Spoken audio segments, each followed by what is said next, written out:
ఈశ్వరుని నమ్ముకుంటే, ఈశ్వర నామ స్మరణ చేస్తే, శివరాత్రికి జన్మానికి ఒక శివరాత్రి అంటారు. ఒక్క శివరాత్రి నిష్టలతో చేస్తే, ఉపవాస జాగరణాలు చేస్తే, స్వామివారి నామస్మరణ చేస్తే, ఇంకా మిగతా జన్మంతా కూడా మనకి ఈ జన్మకి ఇంకా చాలు అంతటి పుణ్య ఫలితాలను ఇచ్చేది మహాశివరాత్రి.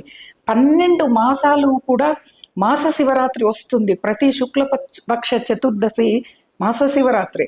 కానీ ఇప్పుడు వచ్చే ఈ మాఘమాసంలో శుక్లపక్షంలో వచ్చే చతుర్దశి మహాశివరాత్రిగా మనకి తెలుస్తోంది. ఎందుకంటే లింగాకారాన్ని స్వామివారు పొందిన రోజు కాబట్టి ఈ రోజున మనం స్వామివారిని అర్చించుకోవటం, స్వామివారిని స్మరించుకోవటం, పాపాలని తొలగించుకోవటం, మనలో ఉన్న మలినాల్ని అంటే మనసుకు పట్టింది, మన శరీరానికి పట్టిన మలినాల్ని వదిలించుకోవటం ఇక్కడ మనకి ప్రధానంగా. మనలో ఉన్న మలినాలు ఎలా అంటే, శరీరంలో ఉన్నాయి ఎలా అంటే, ఉపవాసం చేయటం వల్ల కడుపులో ఉన్న బ్యాడ్ టాక్సిన్స్ అన్నీ వెళ్ళిపోతాయి.